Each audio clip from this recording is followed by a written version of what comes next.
Hello mga ka-OER! Ito na naman tayo sa ating panibagong video tutorial on how to do a paperless wala nang kuskus balungos. Tara, simulan na natin! Hello mga ka-OER, ito na naman po. Ito po yung makikita natin after po natin ma-download yung apps. Okay, click lang po natin. Then makikita natin dito yung dalawang file, license key, at saka itong mismong app natin. So right click lang po natin. Tapos run as administrator po para wala problema. Click yes. It would only take seconds. Hindi po abot na ano. Okay, next. Accept license agreement. I accept the agreement. Click next. Next po sa destination and location. Tapos wala na po tayong gagawin. Create desktop po. Check nyo lang po for all user. So next. And then ready to install. And installing. So napakadali lang po kung paano mag-install. By the way, click nyo lang po yung file po doon lang po mismo sa below ng aking video. Ang link. Okay. Yan na po. Next. Finish. Launch Quiz Creator. Kung yung napapansin pala, bagong ano natin to, template po. Wallpaper ba? Tawag dyan sa DepEd. Pagsulong ng edukalidad. Okay? So, license email, registration code, wag po kayo wag po niyo yung problemahin yan. Free trial lang po ang gagamitin natin. But if you're planning to buy this application, you may, for commercial purpose. Ito na po. Dahil free trial po din natin kailangan ito license key. License key naman pag-aari po ito ni Sir Mark Anthony C. Okay? Ang utak ng OER po. Hello sir. Kumusta po? Ang laman po niyan ay yung pangalan niya, sa kanya nakapangalan, and then license key. Pwede niyo pong gamitin ito offline po, huwag kayong online. I-off niyo po yung internet niyo para magagamit niyo po as a registered one. Kasi kung hindi niyo magagamit yun. Iingan kayo. Okay, free trial lang po ang piliin natin. Pag free trial, no need ng email at saka yung code. Okay, click po, create a new quiz. Ito po ang lalabas sa PC. Okay? Nandyan po yung mga important buttons sa paggawa ng ating quiz or exam. Question, quiz properties, okay? Player template, preview, at saka itong publish. Yung publish, ang pinaka-last na yan kung pagkatapos natin mag-compose o construct ng mga questions. Okay? So, click muna tayo sa quiz properties. Lalabas po ito, quiz information. On quiz title po, ilagay nyo po ang topic. No? Anong title ng inyong topic? What is all about? Sa akin ay CSS 12. Subject mo sa CSS 12. Tapos ang topic po ng aking exam is all about maintenance and repair. So, yan po yung aking quiz title. Sa inyo, ano kaya yung quiz title nyo? Kaysa introduction naman, ito yung kumbaga general directions po o direction ng inyong exam. Sa akin, select the correct answer. Kaya yan po yung magiging general direction. By the way, ang exam na ito na akin pong ipapakita ay composed of true, false, multiple choice, fill in the blank, matching type, quiz be a word bank. Okay, so click lang po natin itong author information. Sa author information po, ito po yung pangalan ninyo kasi kayo po ang gumawa ng quiz. So, Lloyd Benitez de Guzman, for example. Tapos yung email ko, ginamit ko po yung deped.gov.ph. Sa company, pwede nyo pong ilagay yung name ng inyong school. So, Santa Monica High School, just for the sake of this tutorial. Pangalan ng school na kung saan ako ay natuturo. Sa department naman, ilagay nyo yung division po ninyo. Website, here, please leave it blank. Sa description naman, ano ba ang hinahandilan niyo na subject? Sa akin, CSS or Computer System Servicing, our CSS teacher. Okay. Ayan. Sa image, browse, click nyo lang po yung browse. Kung gusto nyo lagyan ng picture ninyo. Sa akin, lagyan ko may picture, dahil may picture ako rito. Okay, hanapin ko lang. Dito natin. Okay, yun, ito. Click nyo lang po yung open. Yan. So, nakikita nyo naman pero para maliit. Yung isang picture ko na lang. Yun. Ito. Click open pag may napili na po kayong picture ninyo. Okay, yun. Swak po. Okay.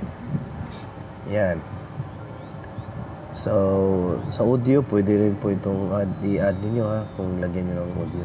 Display, huwag nyo kalimutan i-check yung display po. Sa quiz, setting. Okay, ito. Click nyo lang po ito.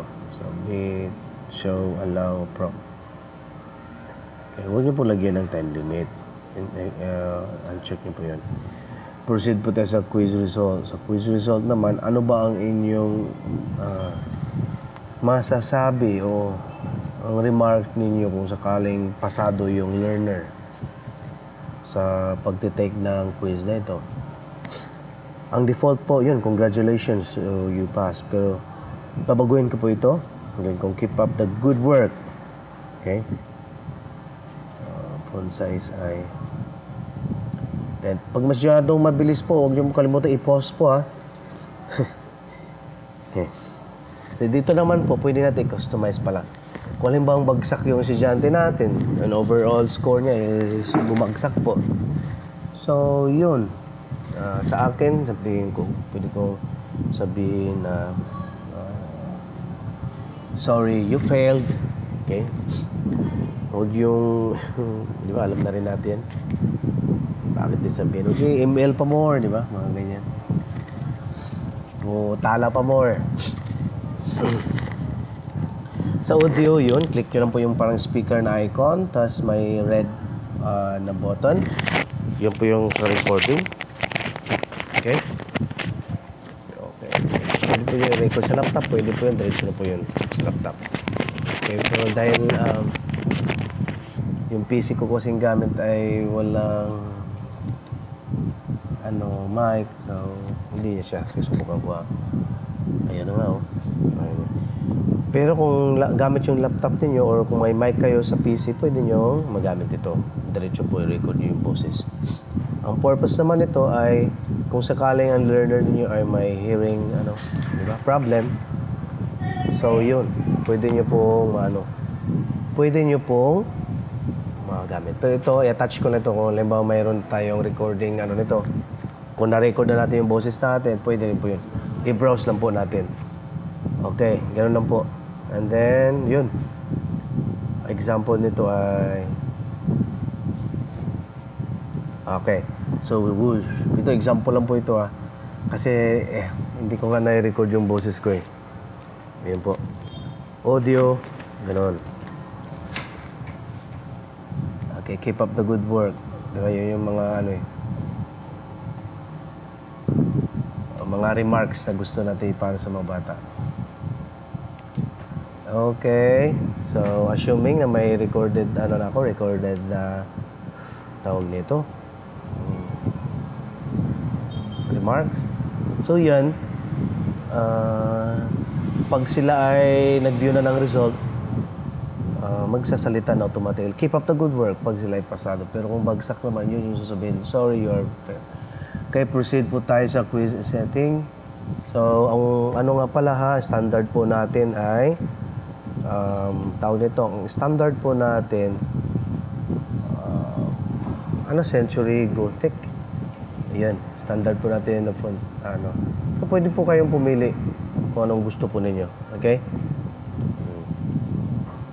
And then yun, none. Tas ang font size is 20 po, Huwag pong kalimutan. 20.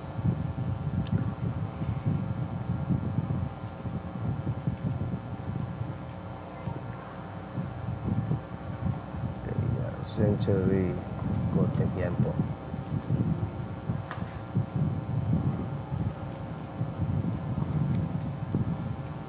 So, question and answer po, same. Okay. Points nga pala, huwag kalimutan po, please. 1 point lang po in every question. Ay, nako. Minsan, ang default kasi niyan, 10 points. Baka hindi nyo po mapansin na always choose positive points po. 1 point po per question. Okay, ito naman po, feedback. Automatically, ito po yung makikita natin. Kung sakaling every answer po ng learner natin, yan ang correct. Opo. Sabihan nyo lang po doon, ma'am. Okay, sa ano naman, kung ma-fail sila, mali yung ang sagot nila, yun. Ito yung sasabihin, ako, hindi yun ang tamang sagot. Okay, so proceed po tayo sa others. No protection po Uncheck nyo rin po yung define domain. Blah blah blah. Yun. Ito na po.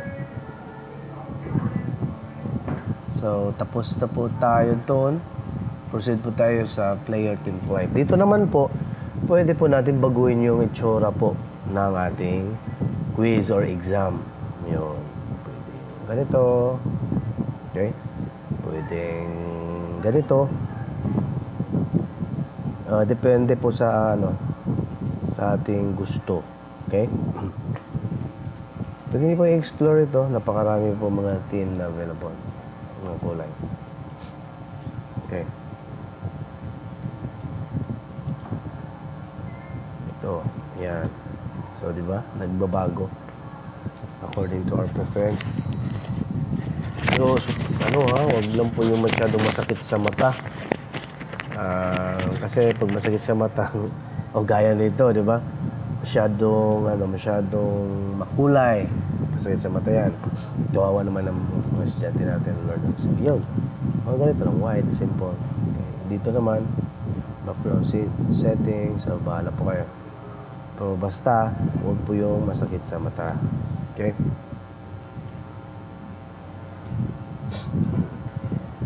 Okay, save. Save natin. So, we're done with the player template. Simulan na po natin. Okay. True or false? Enter the question. So, dito po natin ilagay yung ating question. Okay. Sa akin, of course, may nahanda na ako kaya medyo mabilis na. Kaya dapat may nahanda na rin kayo. Hindi na po kayo magtatagal na mag-isip pa kung anong mga question yung inyong isusulat. So, diagnostic software tool is used to identify problems and on a computer or piece of equipment. So, ang tamang sagot po is true. Kasi kung sakaling false yung ilagay na, di mali sila. So, ito naman paano mag-attach ng picture na related po sa question. Pero dahil example lang po ito, hindi po ito yung image ng diagnostic software tool. So, yun. Just, para may pakita lang po sa iyo paano po mag-attach ng image. Use to identify problems on a computer piece of equipment. Okay. Po. Dagdagan pa natin. So, by the way, when you add question po, new question lang po sa bottom sa pinaka-baba po, ayan. Click nyo lang po yung question para mag-appear na naman yung panibagong block. And second question ko, ScanDisk is an application that checks the computer's hard drive for errors and bad sectors. Lagyan lang natin ng NAT. para makita natin kung anong itsura kung sakaling ang bata ay ma-fill sa quiz na ito. Okay, add image po. Again, related po sa question. Pero pwede po hindi mag-add ng image, ha?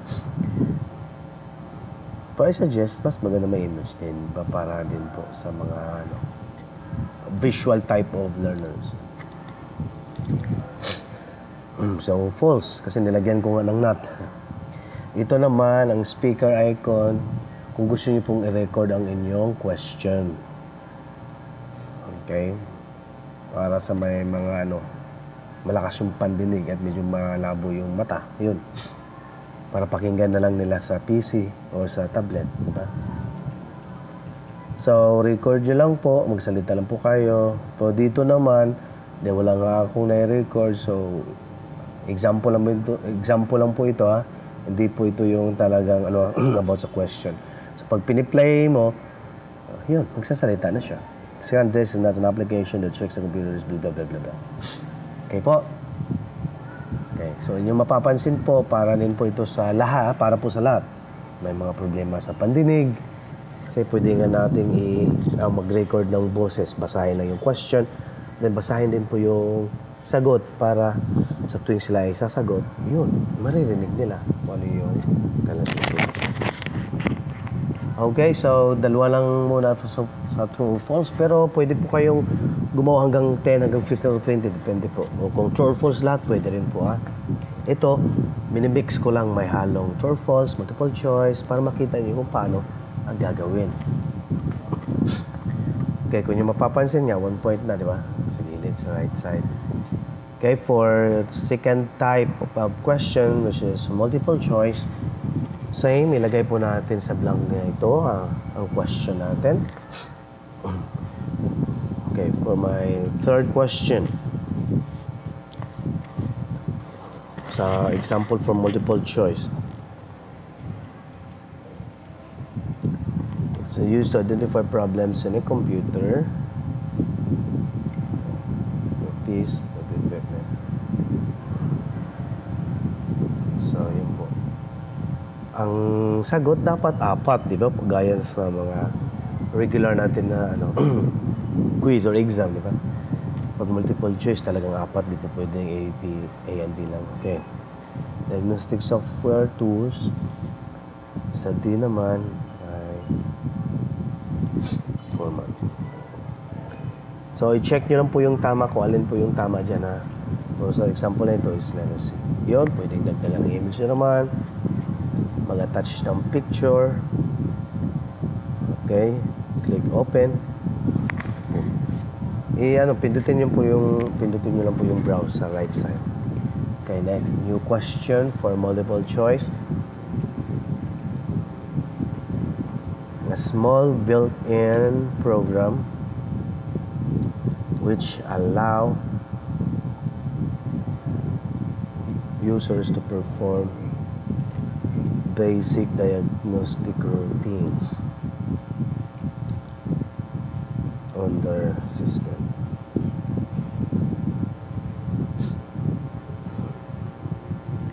Hey, check this.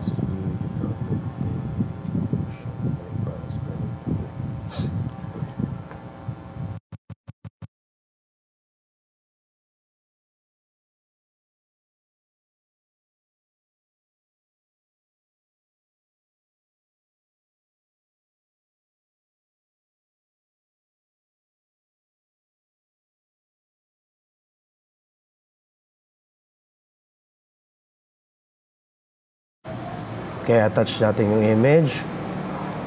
By the way, pasensya na po yung unang boses, medyo maingay. Kasi nga po, natatamaan ng electric fan. Okay, so ito, attach natin yung image po ng question na ito. Again, ito ay hindi related na image kasi wala akong picture ng kaya makikita nyo crave. For third question po na multiple choice ay it creates and deletes disk partitions, and then choices niya is system file checker, creates and deletes disk partitions. B format. C. R disks. D. Disk. Okay na. Ang tamang sagot ay if disks. So, meron na po tayong tatlong question ng multiple choice as an example of this video tutorial. Pero ang picture ko ay crib. Pagpasensya na po. Okay. Sa sound, ganun pa rin. Pindutin lang po ito. Or movie. Video clip po. Huwag yung movie na 2 hours talaga. Pwede po. So, sa sound, ganun pa rin. I-click nyo lang po yung red button. Tapos record ang boses. Okay. So, I think okay na. Click okay. So, tapos na tayo sa true or false, multiple choice. The third, true. Dalawa, true or false. Tapos 3, 4, and 5. Tatlong multiple choice. Okay po. So, ngayon naman ay proceed po tayo sa multiple response. Sa multiple response, although bihira lang po ito ginagamit, ito kung sakaling mayroon kayong dalawang tamang sagot sa isang question. So, pwede po ito. Sama niyo po yung multiple response. Pero depende po sa inyo kung meron kayong dalawang sagot. Pero usually, isang sagot lang. So, ganun pa rin. Ito the question. These are types of fire and flammable liquids. So, such as gasoline, petroleum, oil, and paint. Okay. Lagay ko dito. Pagpipilian lang. Class C. Class B. Excuse me. Class A and Class D. So, tamang sagot dito ay Class B and Class C. So, yun. Dalawang sagot sa isang tanong. Yan po. Yung score ay answer. Dalawang points. Okay. Okay. So, yan po. May example na po tayo sa multiple response.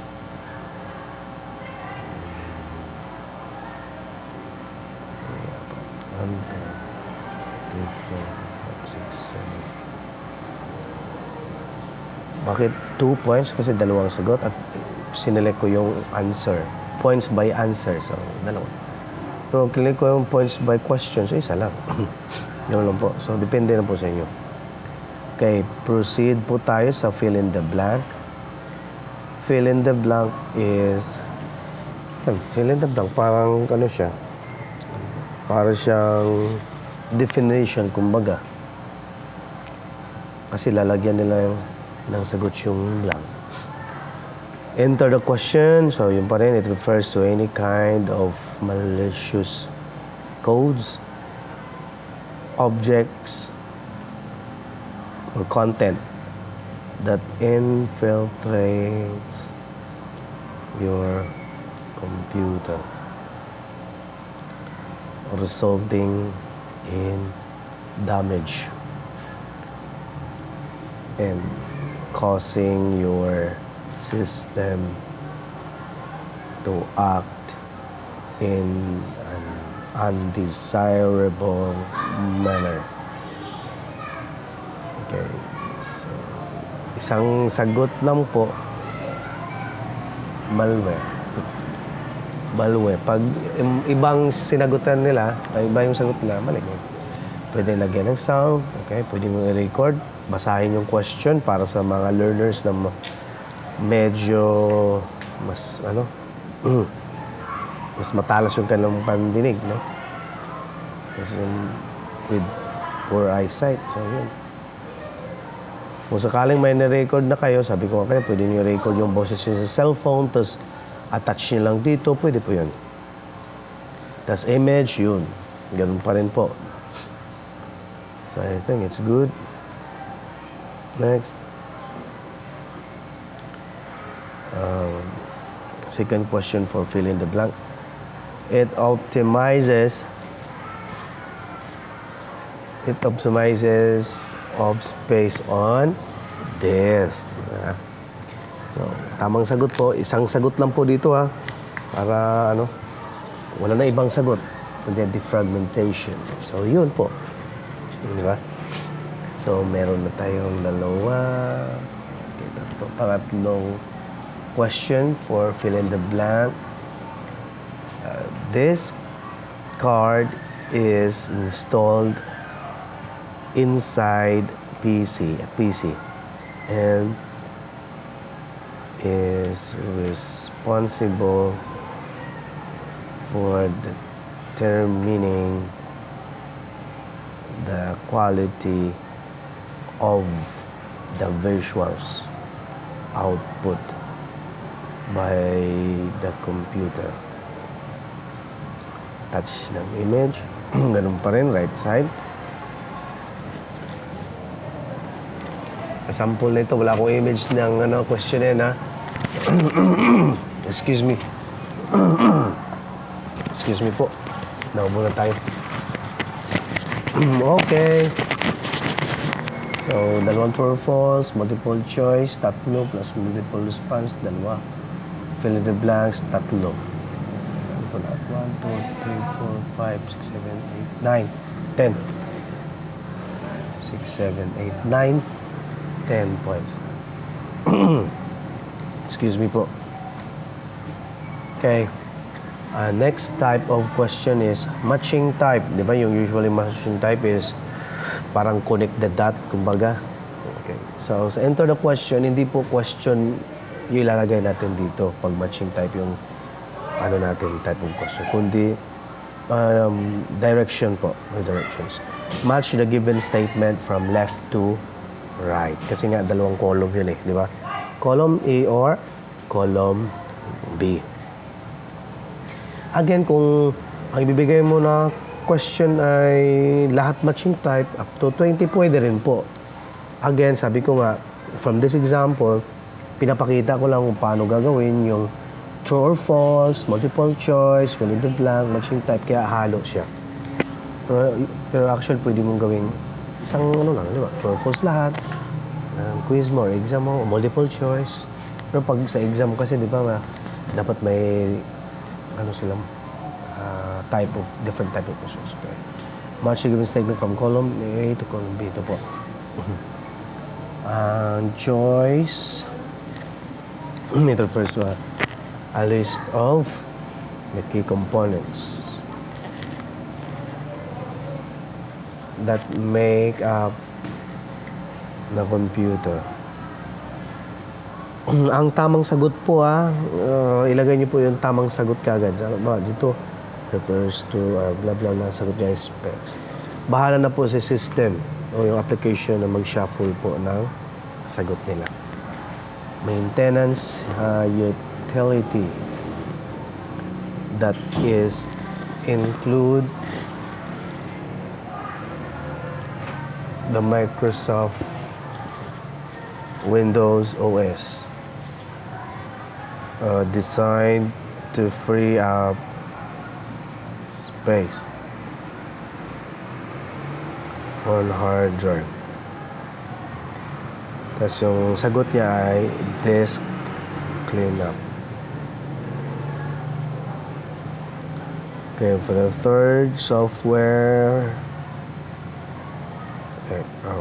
it is used to identify problems in a computer or a piece of equipment. So, ang sagot niya ay diagnostic software tool. So, yun. At this time, tatlo lang muna. Tapos, yun again. Kung lagyan ng audio, kung mag-record ng boses, pwede. Pero sa example na ito, hindi pwede. Kung meron na kayong na-record, di ba, using your cellphone, browse nyo lang, click lang yung mga folder na para nakabukas sa folder yun. Yan po. So, okay. So, meron tayo tatlong pagpilian, isang point lang. Lupit. Pero dapat i-change nyo po into ang points niya is every answer. Yun. Okay, so next type of quiz or exam is what we call sequence. Dapat, ang sa sequence naman, ito yung mismo ang taker or learner, sila yung mag-arrange ng pagkakasunod-sunod. Maganda po ito kung kayo po ay sa topic nyo po ay mayroong mga procedure na dapat sundin, no? Yung sunod-sunod. For example, arrange the following words alphabetically. So, sila na po yung mag-arrange po. Drag lang po nila ito. Drag and drop. Okay? So, ganyan po kadali yung ating quiz o exam. So, example ito, adapter, computer. So, A, so C. Tapos pagpalagay natin, the D, desktop, or electrical wire, so E, C, D, E. So, again, system na po yung magsha-shuffle ng mga choices na yan. Sila na lang po magda-drag into alphabetically para magiging tama yung kanilang sagot. Kasi kung in order, tapos na-submit na nila, yun, mali yun. Diba? Again po, be particular with points, ha? Baka nailagay nyo dyan na isang question ay 10. Tapos tingnan nyo po yung points. Sa taas po, left side. Dapat every question, every answer must be 1 point. Kasi sa sample ko kasi ito, isang by question lahat, yung tititignan nyo yung feedback by question lahat. Pwede po yung change ito na into answer po. Okay, next po ay word bank. Ang word bank para siyang closed test or identification din. Di ba? Aliba, a small chip that is called blank.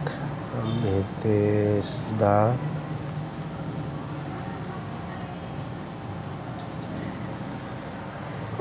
iyan ko lang. Yep. Small chip that is called blank. Unang blank, kaya nga blank sa Asia, unang blank is, ang sagot niya is Central Processing Unit. Yung pangalawang blanko, ilagay ko rin dito sa blank din na column. Di ba? Saglit lang. Yan. So, yan. Blank number 2, ang sagot po niyan ay brain. So, C, unang blank, lagyan nyo rin yung blank 1. Tapos yung sagot niya. Sa pangalawang blank, yun din po yung pangalawang sagot niya, brain. Again, ganun pa rin, image, pwede attach sound, and so on. Para maging mas, interactive.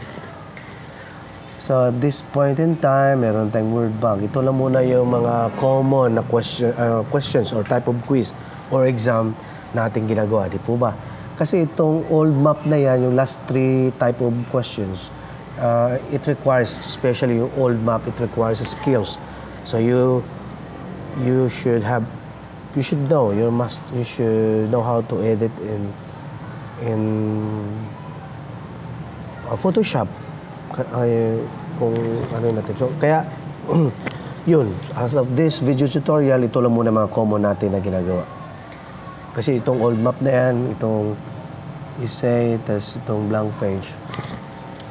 Sa pangalawang natin yan, sa part 2 na po natin ng video tutorial, kung makikita kung marami yung magre-request para gawan po natin yung tutorial. So again, as of this time, mga common type of questions na muna yung ginawan ko ng tutorial. Okay po. True or false. So I think it's good to go. Yan lahat ito. 11, 13. Kulang ng dalawa. But anyway, ito na po yung magiging natin. Exam. Di ba? Exam.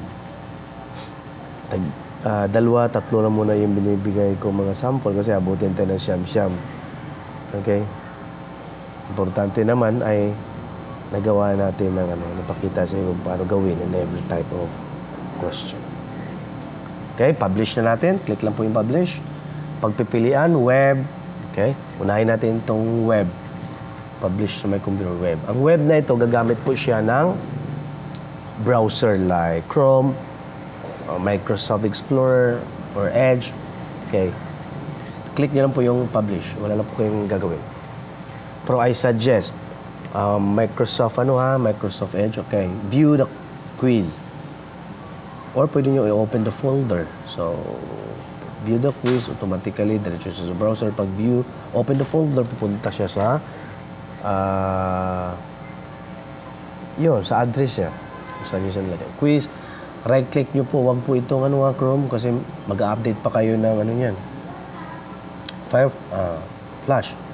Diretso na tayo sa Microsoft Edge. Ito po. Yan. Para makikita kaagad natin yung resulta. Hindi na kailangan wala na maraming kuskus balungos. Okay? So, refresh. Click nyo lang, allow once. So, yun. Hintayin lang po natin saglit. Pati yung Mozilla pala, huwag nyo pong gawin kasi ang dami, huwag nyo piliin kasi ang dami update. Ayun. Tapos doon, i-zoom in natin. Control, tapos positive, yan. Start natin. Halimbawa, ito yung makikita ng mga bata.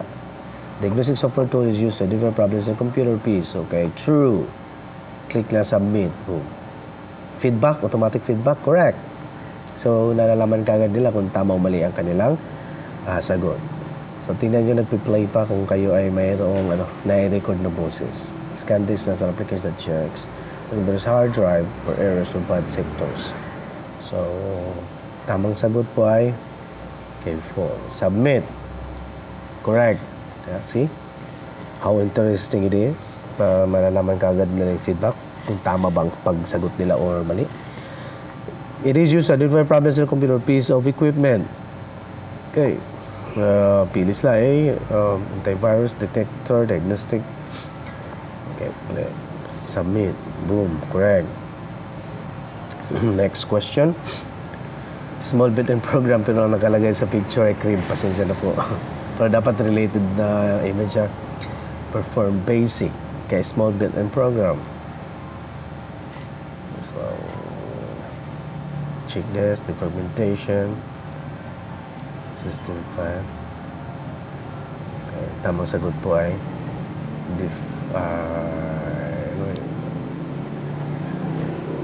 small built-in program. Of course. Check this. Submit. Boom, correct.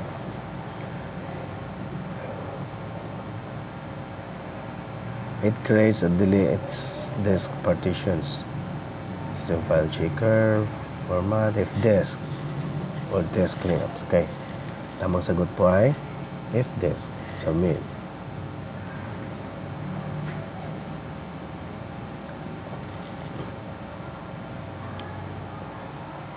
Boom. Nako, hindi yun ang tamang sagot. Yan ang makikita lang kung mali ang pagsagot. Incorrect. Yun, di ba? May feedback agad. Nako, hindi tamang yung sagot. Nako, ML pa. Nako, tala pa. Okay. So this one, di ba, yung multiple answers, class B and class A. Submit. Correct. Pag isa lang ang nasagutan nila, sinagutan nila, mali.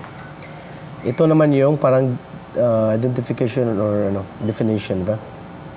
It refers to any kind of malicious code, blah, blah, blah, identification. Content and filtration computer result in damage and causing your system to act in an undesirable manner. So, yun. Pasensya na po sa evaluation copy kasi nga trial lang tayo. Software. Pag ang sagot nila ay iba kaysa yung nilagay mo doon, malware, mali kagad yun sila. Malware ang tama sagot. Correct. So, again, may feedback agad. Okay, second question. It optimizes use of space on disks. Okay, yun pa rin po. Kung maling salita o word ang sinulat nila dyan, ibig sabihin, mali. Pero ang nilagay natin kanina is, ang tamang sagot is Okay, ako hindi ang tamang sagot. Mali siya. Pero dapat ano yun eh. Ano ba yun? Optimizes. Check this. Okay, this card is installed inside the PC and is responsible for determining the quality of blah blah blah. So, ang tamang sagot po dito ay video card. Yun. Submit. Boom. Correct. Okay. So, this time, matching type. Match the given statement from column A to column B. So, yun. Ima-match lang it. Refers to a list the key components that make up the computer. Ang tamang sagot ay specs. Okay, hanapin ko lang. Tatlong ano lang naman nilagay ko rito eh. Yun. Specs. So, the-drag ko lang yan. Pop. Yan. The-drag ko lang. Dito ko ilagay.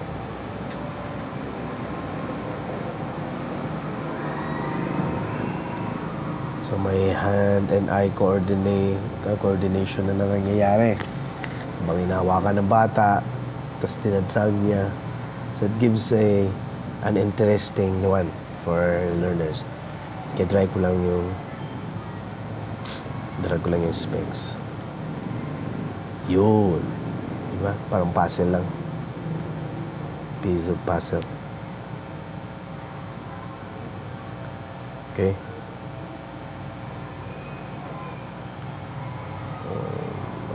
Free up space, disk, clean up. Up.